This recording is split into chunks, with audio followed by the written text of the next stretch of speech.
There was a time when after Jim Collins wrote, I guess, Built to Last, where he spent a lot of time talking about core ideology and became in vogue and to have values and core beliefs and all that. It wasn't always. Companies still had culture, right? Every company has a culture. It is simply the way they are, whether they choose it or default into it. There is a culture. But then it seems, and so maybe for a good 10 or 15 years, it was very common to talk about this. And I've noticed lately it's not it's not at the top of the list anymore. It's not at the top of the speed dial anymore. I believe, and I'm going to let you tell me why you believe because I know you do. I believe that culture is the secret sauce of a great company. There are many factors, but I believe it's one of the thing, maybe the thing that takes it to the next level and helps it last longer. Doesn't make it last forever. But how do you all right, so you're talking to a typical CEO, COO, executive team, and they're looking at you like, yeah, we know we're supposed to do this stuff, but we don't really understand why. Why does it truly matter so much that we do this? What do you say to them? I like to ask them questions too. And so oftentimes I'll ask them questions, right? In terms of what's working, what's not working. What are some of the areas that just keep happening, right? Figure out what the pulse is so that way I can connect to their pain to tell them why it's so important, right? Because sometimes they just don't realize that they're creating their own pain. They could do this differently. So I like to ask them questions and make sure that I'm connecting the answer to it.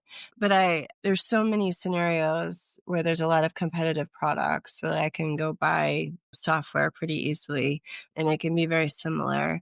But it's the customer service, the people, the culture, right, that's going to help keep me there.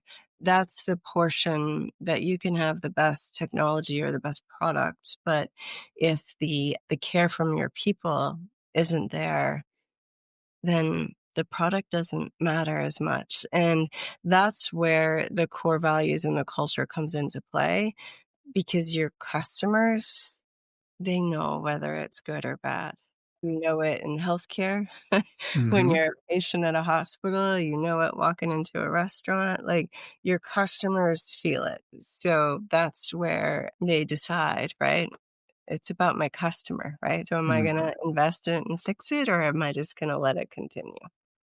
I wonder when you say that, I wonder how many executives and corporate leaders even recognize that the culture, healthy or unhealthy, defined or undefined, whatever culture they have, does impact their revenue. It impacts their sales. It impacts their customer retention. It impacts so many. We always think about it as an internal thing.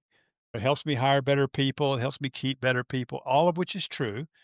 But you're one of the few people I've heard ever connect culture to my customer. And you are right. You walk into anything, any setting, a retail store, a restaurant, a garage, wherever you go, instantly does you may not know the words to put around it, but I don't like being here or I really like being here, which has a lot to do with who I'm going to buy from and what I'm going to say about them. So how do they get it when you say that? Does it click or do they look at you like, "No, you're crazy?"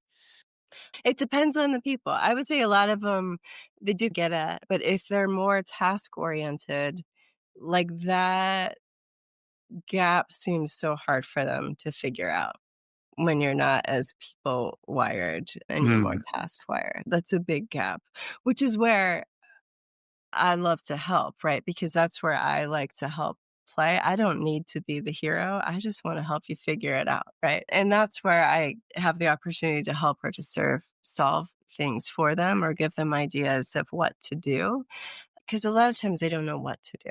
So it's just there. It's like this problem and they just keep pushing it under the carpet, but it's Yeah. becoming Yeah. a bigger problem. We're going to trip soon. So, They know something's not right. They may have an idea of what it is, they may not. If they say, "I think our culture's not what it should be," they don't know what to do after that. right. So they and I know it sounds simple to say, "Call Diana," but sometimes you do need, and I'm saying this to our listeners now, sometimes you do need an outside catalyst, and guide, not somebody to tell you what to do, not somebody to build your culture for you, but to help you discover the things, the missing building blocks or the misaligned building blocks or the defective building blocks. It helps to have that outside perspective. I think I see another book in your future, Diana. I have lots of books in my future.